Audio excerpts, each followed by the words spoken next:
West Denver. Sleep deprived and heavily caffeinated. All right, let's do this then. This is the Jeff and Bill Show. I don't agree with that. They don't always agree, but hey, at least they have coffee. Coffee. And each other. I love you, man. God help us. I want to bless him. We need all the help we can get. Now here's Jeff Hunt and Bill Thorpe. The Jeff and Bill Show on News Talk 710 KNUS. Well, let's kick it off, the 9 a.m. hour of the Jeff and Bill Show on this Tuesday, July 15th, 2025. Good morning, Denver, Colorado. You've tuned in to the Jeff and Bill Show, News Talk 710 KNUS. I'm your co-host, Jeff Hunt, along with Bill Thorpe, bringing you the freshest insights, hottest takes from the right, left, and center, including great food from our friends at IHOP, bringing by some of their catering packages. Thank you again to Jay and Bobby for making our mornings so awesome. The entire sales staff's eating here, operations manager, everyone's in good spirits because of IHOP's catering package. We're everybody's favorite show today because we fed the entire staff. That's exactly, and we didn't have anything to do with it. Exactly. Jay and Bobby did. Not at all, but we will take credit. We've got a great conversation coming up. Saw this article in the Free Press about the death of libraries, and it kicked off a research project I went down yesterday looking at Denver Public Libraries, because essentially what the argument being made by Zach Bissonette and the Free Press is that in this kind of progressive compassion world of the public libraries and the industry and the people, to try to want to solve everybody's problems, they're losing their core mission. And as a result, attendance at these places is dropping. And research is showing that it's primarily because people just don't want to deal with the homeless. And these libraries aren't just places where the homeless are spending their days because they're getting pushed out of the shelters, but that these libraries have become essentially social services programs. They become like homeless care facilities where they're providing housing and health care and treatment, and you're having to train a librarian to provide these services in addition to Narcan when drug overdoses are taking place. So much pressure is being put on this. And what I found in my research of the Denver Public Libraries is that they're seeing record per capita funding coming in, and yet they're down 75% in their per capita attendance from 25 years ago. They're at 25% of the same people coming in, yet they're receiving. Why? Because libraries are providing all these social services to the homeless. So are they losing their mission and this kind of passion to provide everything for everybody? They've actually lost their moorings and their vision, which is to be a place of learning, to read books, to study, not to provide all these social services. So Zach Bissonette will be joining us from the Free Press. Now it's time for News and Comment with a guy that didn't get any breakfast from IHOP this morning, Blake Olson. Blake Olson. Blake Olson, News and Comment.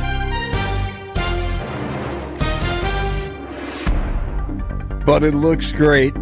Good morning, Tuesday, 82 and sunny in Denver. Beautiful. Expecting a high of 95 today.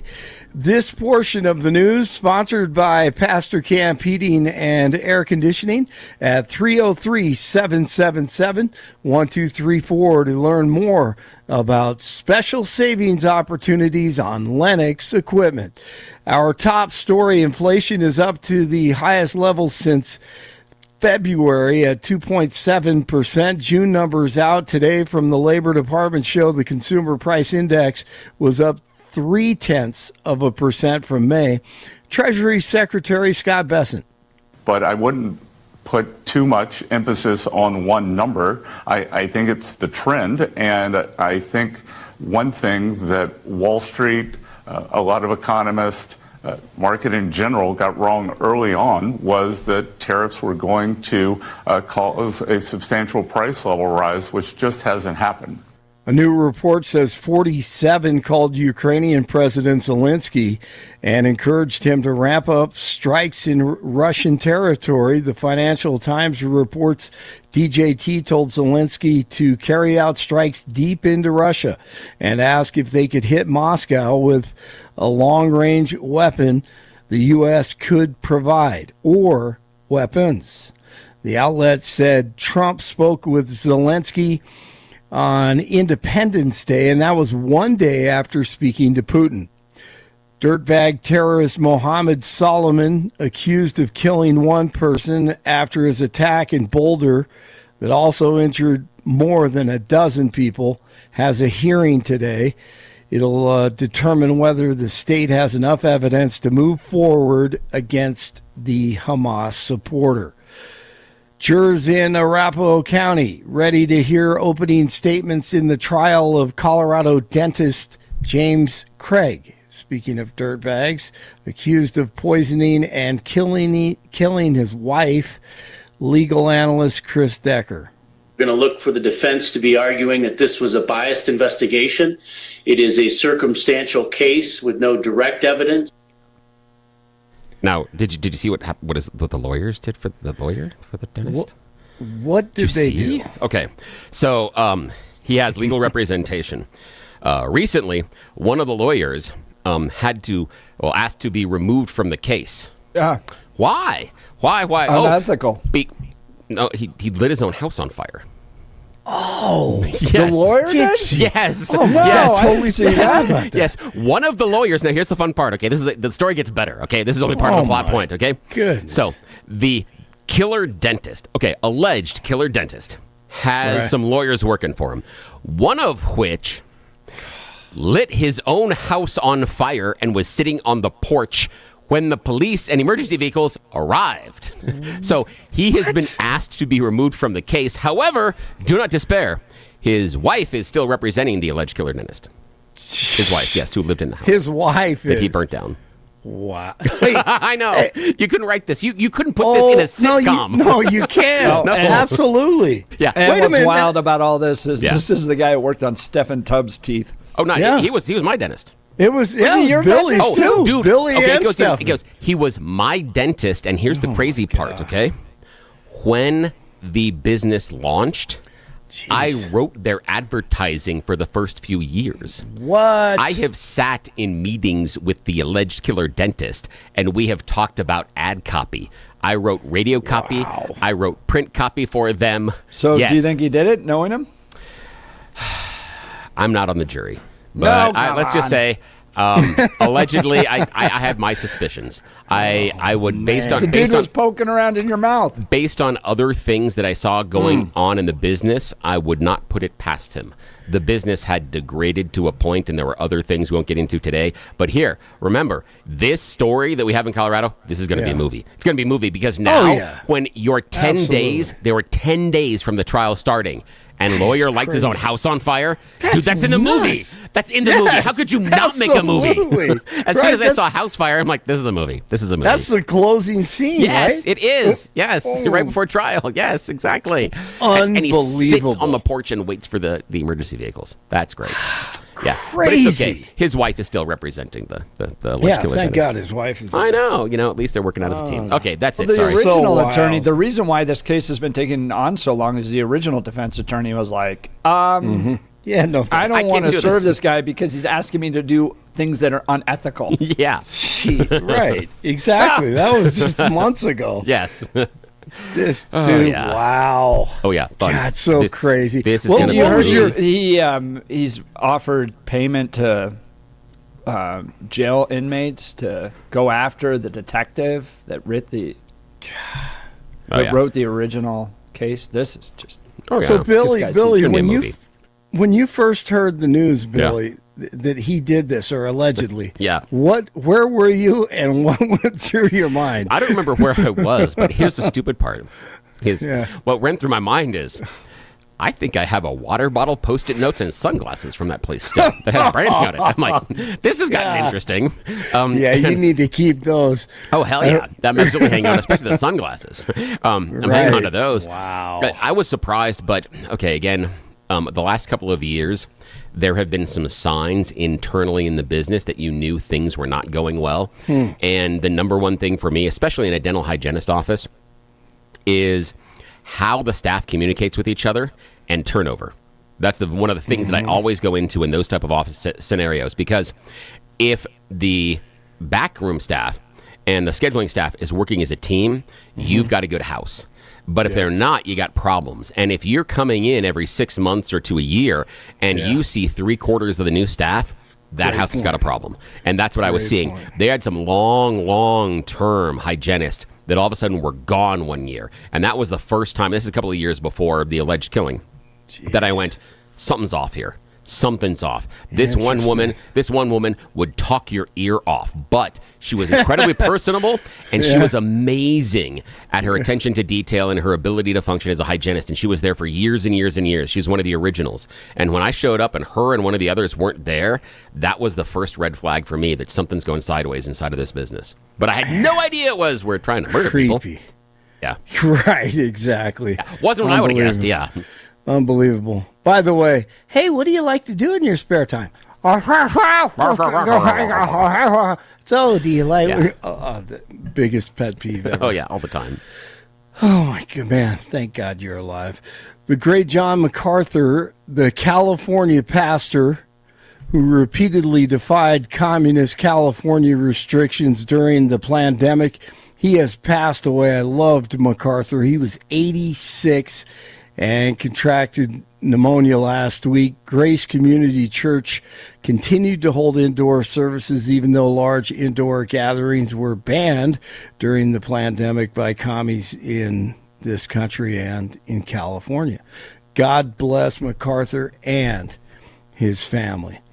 All the patriots on X have done their job, and the president is listening to them. Benny Johnson, one of the creators seeking justice in this Epstein case, he says the change in approach to Epstein has been and will be dramatic, according to his sources within, and expect more disclosures. DJT's daughter-in-law, Laura Trump, on with Johnson last night.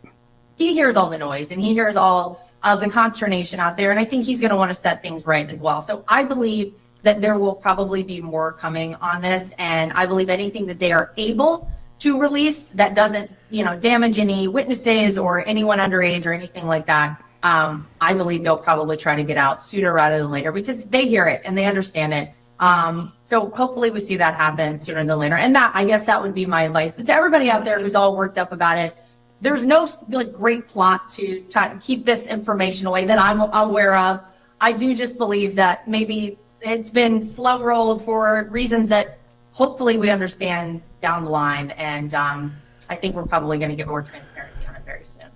Real quick, guys.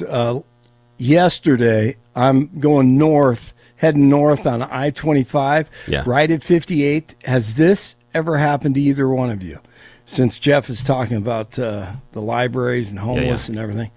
Dude, guys, I go like 55, 60. I'm a slow driver. I stay in the right lane, and there are cars going 65, 75 miles an hour to my left in the 3 lanes to my left.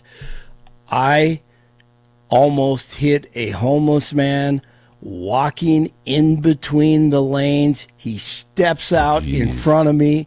I was about 10, 12 yards from him. I had to swerve to the right. Thank God there wasn't a car there. I missed him by 6 inches. I swear.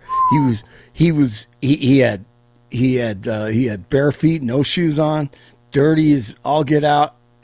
He was crossing I-25 during rush hour. Has that ever happened? Here's the thing: is what we need to do is we need to get a hold of the governor so we can build another birthday bridge so they can just put a bridge across there to take care of it. You're right. Yeah, that would solve it.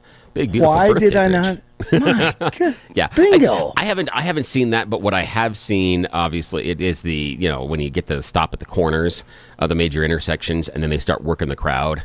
going around. Yeah, and what I'm yeah, seeing now is I right. see them working in 2s and 3s to where either they'll double up and run each line. If it's a 2-lane turn, they'll double up and each one of them will run one line of cars, or they'll work each corner. And you can Right. see them going back and forth. Yeah, working each corner. But no, I Well, haven't that's seen a them walk right out street. right now to the street. No, that's scary. Freaking highway right is by scary. Grizzly Rose. I mean, he jumps out. I have no idea how he made it across 4 lanes, but he was like in between the lanes and looking, and I'm like, what is going on? Yeah. I mean, it was the most frightening thing in the world, man. That is scary. That's really scary. I literally, I thought I was going to kill the guy. Oh, yeah, I mean, I I thought bet. it was, Yeah. So, okay, man. thank God you've never Yeah, experienced no, that. that's scary. Wow. 79 in Thornton, 80 in Lone Tree, 82 in Denver. Jeff and Billy continue. Be a little less snarky. I know, you're right. That is a problem that I have. I'm sorry. Blake Olson, News Talk 710 KNUS. Continued very warm with a good chance of afternoon and evening showers and thunderstorms. Lows tonight near 60 degrees. Temperatures will be cooler. Just lower 80s Wednesday and Thursday as a front comes through. Showers and thunderstorms likely Wednesday evening, and again on Thursday. Weather is a service of L&L Heating and Air Conditioning. For quick, trustworthy, and dependable service, call L&L Heating and Air Conditioning at 720-851-1691. Visit them online at bestdenverhvac.com. That's bestdenverhvac.com. You'll be comfortable with L&L. Meteorologist Don Day in the 710 KNUS Weather Center.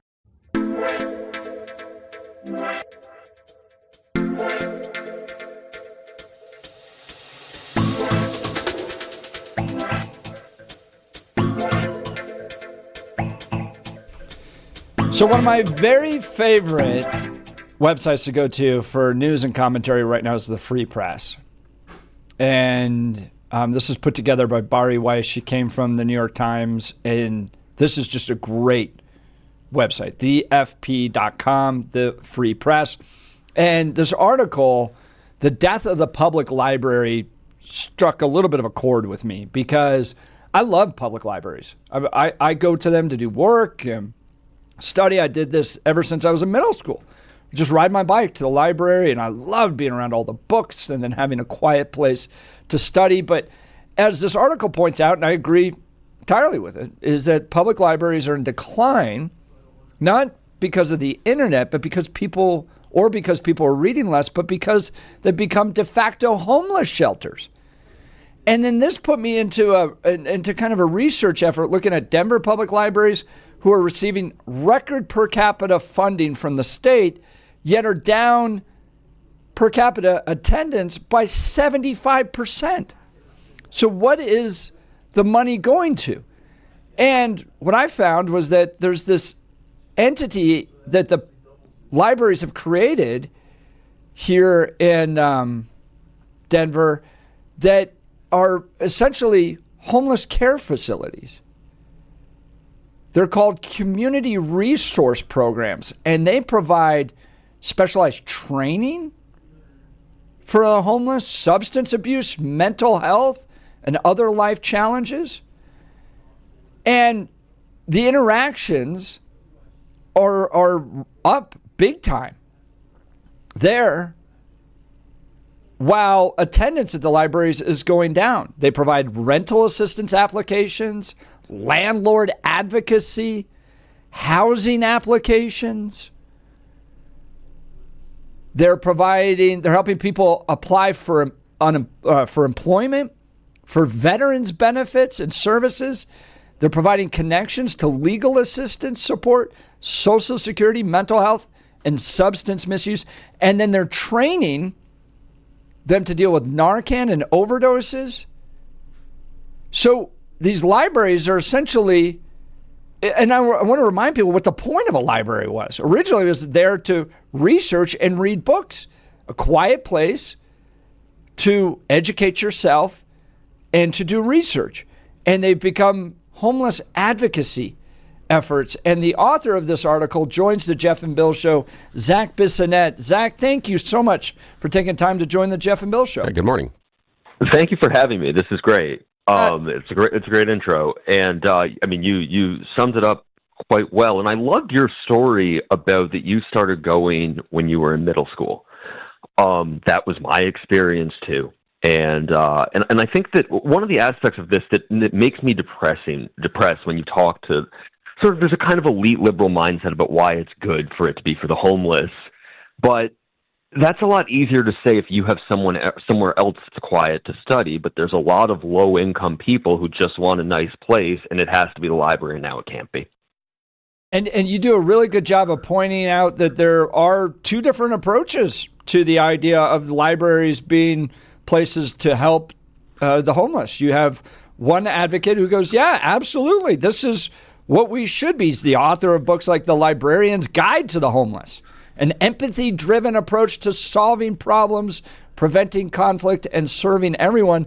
And then you have people within the industry that are going, no, we've got to follow rules. Talk about that kind of bifurcation that takes place. Yeah, no, it's an interesting. So Ryan Dowd, the first trainer you're talking about, who I really liked and thought was smart, talking to him, and my issue was, he used to run a homeless shelter, and I think he is the perfect person to run a homeless shelter. And where it gets complicated is, and this is what the weirdest thing to me in the reporting on this, with talking to librarians and advocates and that kind of thing, was there was just kind of a bizarre denialism that these goals are in conflict. So, when I talked to Ryan Dowd, I said to him, but how do you think about the sort of conflict between being a place that provides services to the homeless and also being a quiet, sort of uplifting place for people who want to be able to do the things you were talking about, read, study, learn things. And he said, well, I don't see it as a conflict. I think there might be some tension points there. And it was weird to me because and you guys can tell me if I'm crazy on this, but it seems to me that they are obviously in conflict, that a place that is a center for support with drug abuse or homelessness or mental health issues can't also be a place for kids to sit and read the Hardy Boys, right? I agree with that analysis. We're talking with Zach Bissonette. He's the author of a piece at the Free Press titled "The Death of the Public Library." And you get the conclusion I kind of get from your piece is that librarians and the librarian industry, in this effort to be all things to all people, fail to do what their original intent and goal and mission was. Is that correct? No, that's exactly right. And I think, some of the librarians I talked to use the term mission creep, which I think is right. And there's a real reluctance, I think, among librarians for any sort of corporate speak. And they have, I don't even mean this in an unkind way. It's the first word that comes to mind. Even it's not. There's a bit of a sort of grandiosity complex around the mission and an unwillingness to really reckon with the reality that it's not working great. And by the way, the degree to which I blame the librarians is that they have stood by and allowed every social problem that needs to be handled by someone else to be dumped on them. I think that they have taken on an impossible mission, and I think they're failing at it spectacularly in every way possible. I mean, you could not argue that libraries have helped the homeless in any material way. They've just become a dumping ground. You know what I mean? I think what you're pointing out is that, when you're dealing with homeless challenges, which tend to be systemic, and I studied this in grad school, how homelessness has really changed. Because in the 1950s and 60s, the response to homelessness was what's called a hot and a cot. It was a hot meal, a place to sleep, hot shower, and you were expected to go out and get a job afterwards. Now you have entire systems that are built to help people. So Path in Los Angeles, for instance, is one of the homeless shelters that I did some volunteer work at. You can get a haircut, you can get a new suit. They have job placement training. They have housing placement training. They have food there. They literally have everything you need to help somebody. And oftentimes somebody that's at a point of homelessness now is a person that, for whatever reason, either mental health or drug addiction, and that's a lot of overlap there, has lost all social capital. So the example I bring up is, if you or I or Bill, my co-host, was to run into financial problems, we have networks of likely hundreds of people that would step up to help us. We would put together a GoFundMe campaign. You could sleep in my basement if you needed to, right? So you have networks of social capital to help you through. But somebody that's now at a point of homelessness has oftentimes burned through that social capital or possibly never had it to begin with. They went through the foster program or something like that. So to expect a librarian to step into that situation where there are systemic mental health or drug addiction issues, a total loss of social capital, and to expect a librarian to provide that services, Zach, I think you're right that there's not meaningful results that come from that. No, and it's, by the way, it's amazing you know all that, because it was one of the things Ryan Dowd, the training expert on homelessness, educated me about. And he was interesting because even though his views, I think, would strike people as sort of woke or whatever term you want to use, he had a very clear-eyed view about how challenging this population is, especially now, to the exact point you're making. So, one of the things he was saying is that in a lot of towns he's talked to, there's a view, well, we can deal with the hygiene issues. We just need to make sure that we have enough showers. And what he was saying is that in the vast majority of cases, those cleanliness issues and the not showering are actually a product of mental health and a reluctance to shower. It's very hard to talk about, and I think a lot of people don't want to talk about it honestly, but the term he used was, he said, this is, in America at this point in time, generally a cognitively impaired population, and I think a lot of people like to talk about it in terms of housing costs or inequality, but his point and yours, I think, is that when you're talking about this chronic homeless population, not someone who lost a job or had a fight with a spouse and is sleeping in a friend's cot, the people who are in shelters, and these are people who have severe impairments that a library is not equipped to manage. That's Zach Bissonette. He's written a piece in the Free Press. If you go to thefp.com, The Death of the Public Library, one of the critiques might be made, well, people just don't read as much anymore, or that they don't want to attend a place where books are available because of Amazon. They could just order it. You point out Barnes & Noble is planning to open, this was surprising to me, 60 new locations in 2025. The Talk most about that. stores this is because librarians do say, well, people are reading less, but sales of print books are actually up materially since 2019 and since 2010. It's kind of an interesting sidebar to all this, that people are actually reading more, and that the growth of ebooks has not actually led to a decline in print book sales. So, yeah, I think the idea that libraries are failing because of the experience of the library, I believe, and the arguments that they make that it's something larger, I don't think are credible. So, Zach, what would be the policy recommendation after you've learned all this?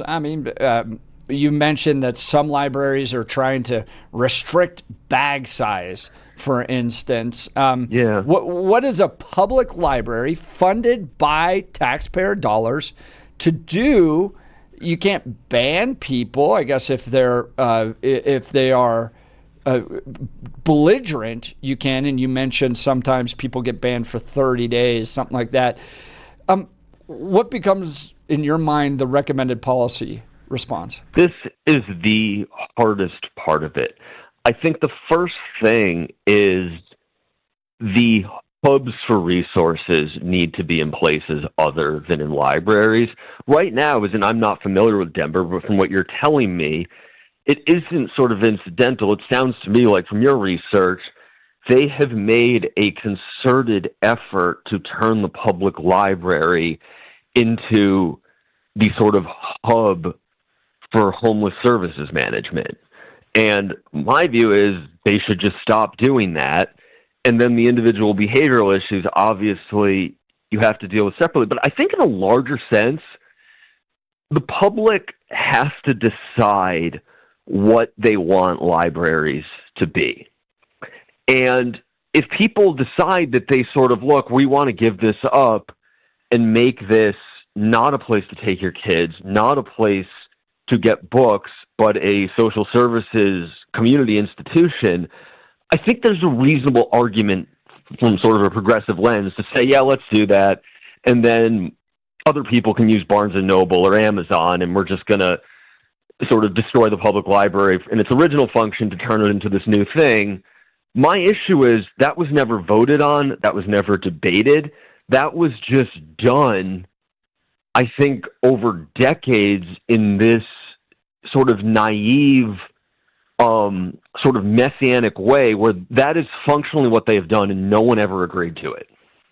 That's Zach Bissonette from the Free Press joining us about the death of the public libraries. His focus is what's the mission of the public library and has it lost its way? Has it become more of a hub for social causes, specifically homeless?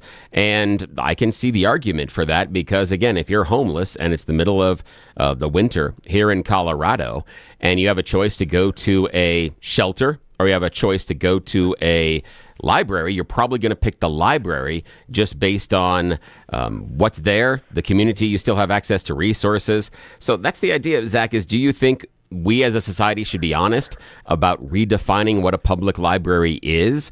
Or, as we refer back to the person you had earlier, is this just a fault of mission creep and we have forgotten the reason why public libraries are there? What's your opinion?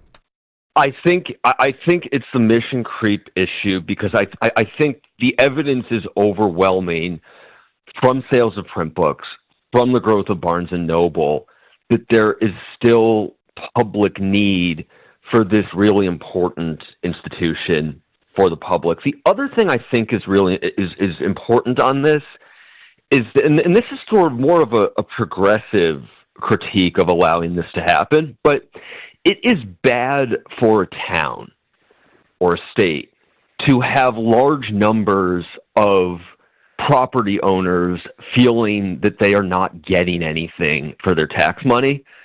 And it tends to lead to defunding of public services, resentment, fights against property taxes. And one of the things, when I talk to librarians, one of the most common issues that they have is people who are not homeless coming up to them and saying, I pay taxes for this.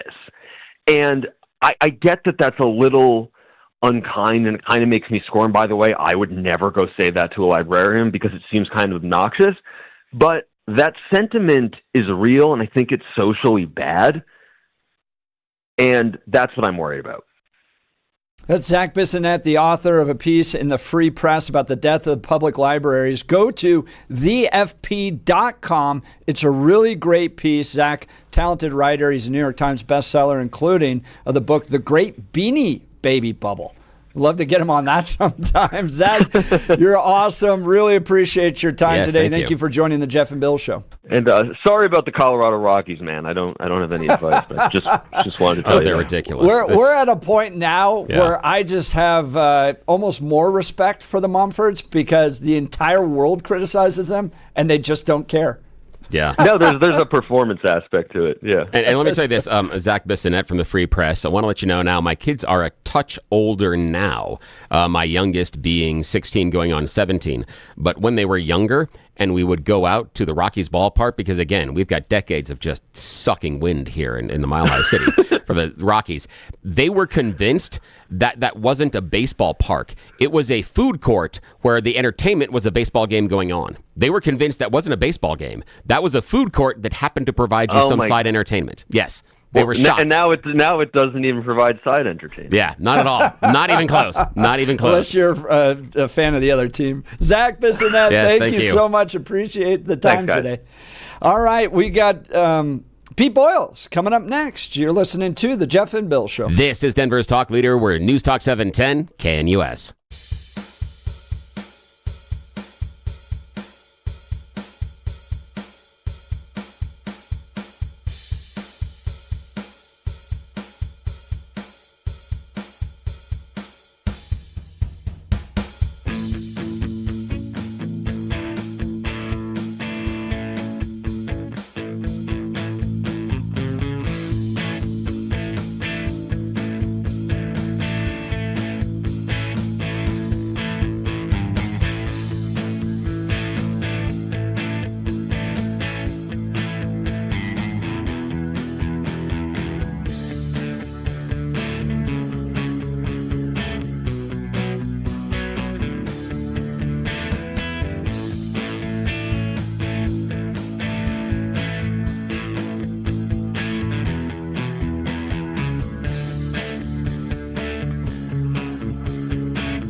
Denver, there's no better place to start your morning than IHOP, where the pancakes are fluffy, the coffee is hot, and the smiles are endless.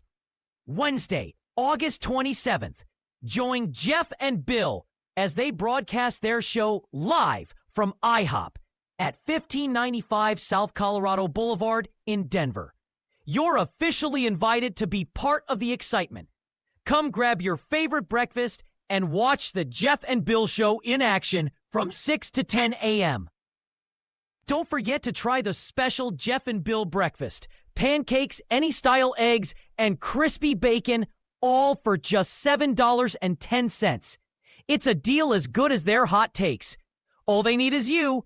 Bring your appetite, bring your friends, and kick off your day with great food and great conversation.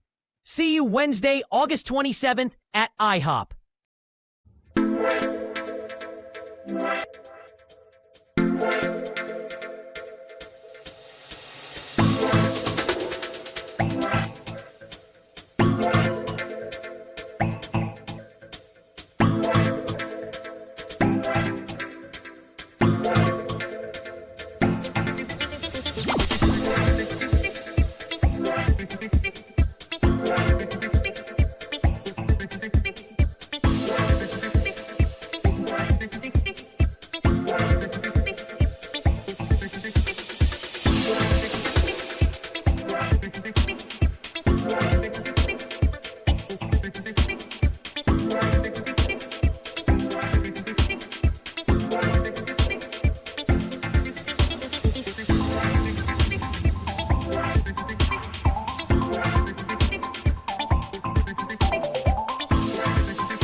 Welcome back to the Jeff and Bill shows. We love to do is preview what's going to come up Saturday with Peter Boyles. Pete filling in for Bill and I last week. Thank you so much for doing that, giving us fun. a little time off. I had a great time. Yeah, it seemed like I was listening to a few of those shows. So what do you got for us Saturday, Pete? Well, the similarities between Scotty Ewing, and I don't mean it this way, and Jeffrey Epstein, but the brothel owners. And there was one time in Denver, there was actually they had 4 locations to serve you, was Denver Players and Denver Sugar. And it was operated by a guy by the name of Scotty Ewing.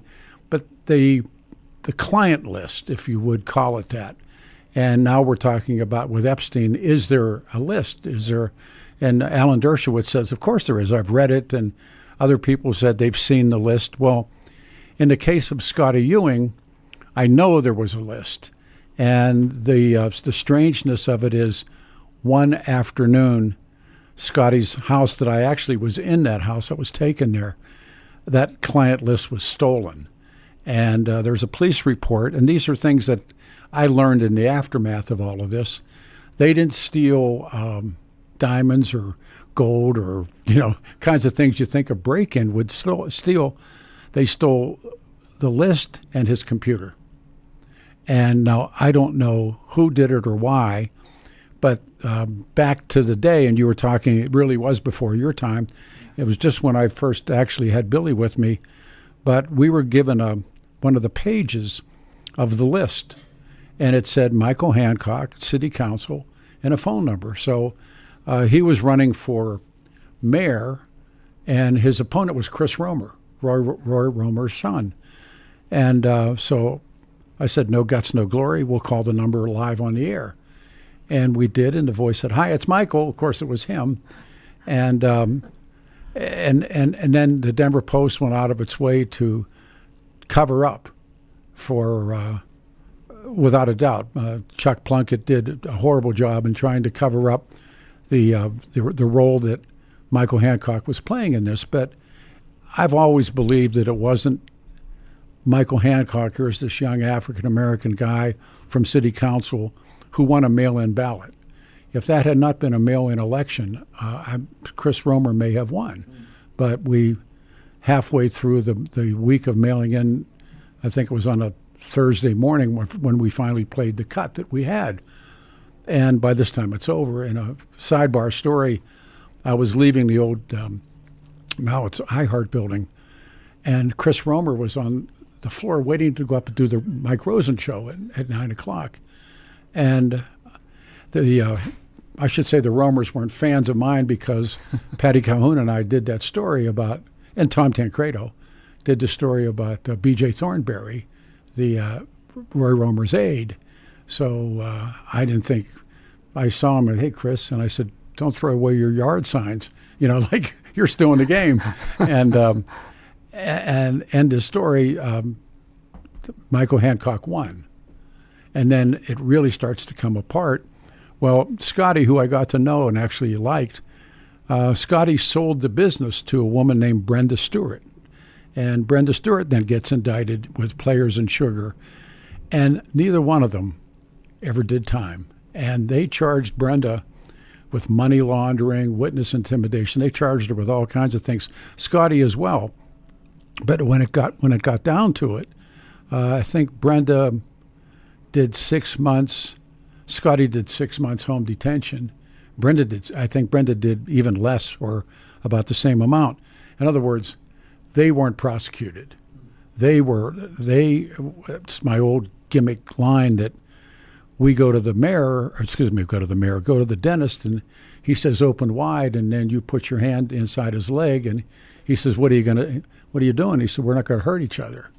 And I think the pressure that must have been down on, I never trusted Channel 9 through that. I'd never trusted the Denver Post. We did it on KHW, and I think it led to what eventually happened to me there. The day that I had Scotty scheduled, he was going to do the radio show. I talked him into it. He had spoken to no other media, and he said, I'll do your show. And I said, great. And they started to call me the night before First, it was Dan Mandis that called me, and it ended up with Pat Connor calling me, who was the GM at the time, and telling me I couldn't have this guest in studio. Well, my personal belief is the heat was on. That the rich and powerful that were friends of theirs, or certainly friends of the management at KOA. Lee Larson is now gone, and I said, "Well, you can have your job." I said, I said, "This guy's the hottest get. You know what a get is, and Billy knows a get." Yeah. I said, "The guy's the hottest get in Denver." So I came into work that morning, and they had Dan Mandis sitting in the studio as a little radio cop. I've been around the business a little bit, and I asked Mr. Mandis, I said, "Hit it or we're going to have a problem." And so he left the studio. Scotty came in and named one person on the list, and I had an experience. We good on time? We're good? Yeah. Okay. Yeah, we got about 3 minutes. Okay, I had an experience when Denver was cracking down on loud motorcycle pipes, and we had VU meters, and I had the fabulous Vestel brothers, and we were testing people's motorcycle pipes at Avalanche Harley-Davidson on West Colfax, and this big Mercedes pulls up, and a guy gets out, and if I said his name, you'd know it, married with a couple of kids, and he came over and said, "Can we talk?" And I'm looking at this guy like, what are you doing here? And we started walking towards the city, and he turned me around, he said, "I'm on the list." And I was going through a divorce at the time that I didn't want, and I made a decision then that I wouldn't do that to anybody, that knowing those names, and if you broadcast those names, you were going to cause so much harm and pain in someone's marriage. And I've been critiqued pretty heavy for that decision, but I decided not to. Now, does the list exist? Yes. I believe there's a Denver attorney that has that list, and certainly the cops have the list. And final one was Chris Romer. I later meet him at a party, and we started to talk about exactly what happened. And he said, "Did you know there's tapes?"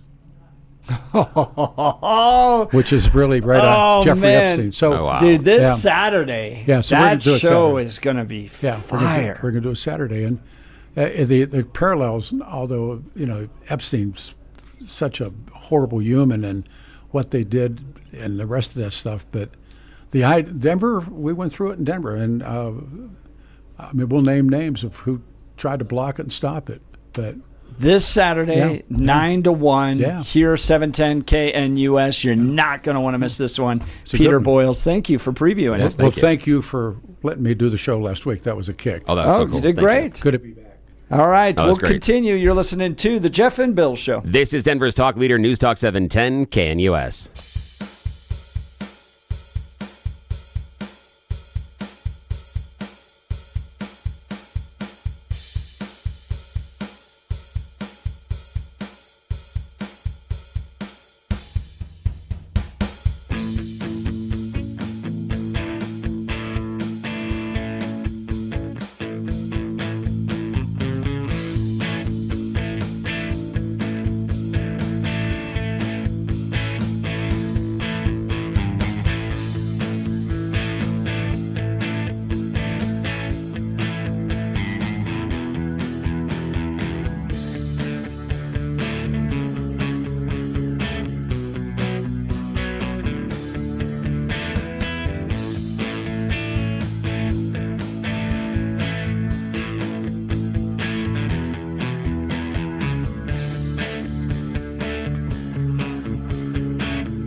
Denver, there's no better place to start your morning than IHOP, where the pancakes are fluffy, the coffee is hot, and the smiles are endless. Wednesday, August 27th, join Jeff and Bill as they broadcast their show live from IHOP at 1595 South Colorado Boulevard in Denver. You're officially invited to be part of the excitement. Come grab your favorite breakfast and watch the Jeff and Bill Show in action from 6 to 10 a.m. Don't forget to try the special Jeff and Bill breakfast. Pancakes, any style eggs, and crispy bacon, all for just $7.10. It's a deal as good as their hot takes. All they need is you. Bring your appetite, bring your friends, and kick off your day with great food and great conversation. See you Wednesday, August 27th at IHOP.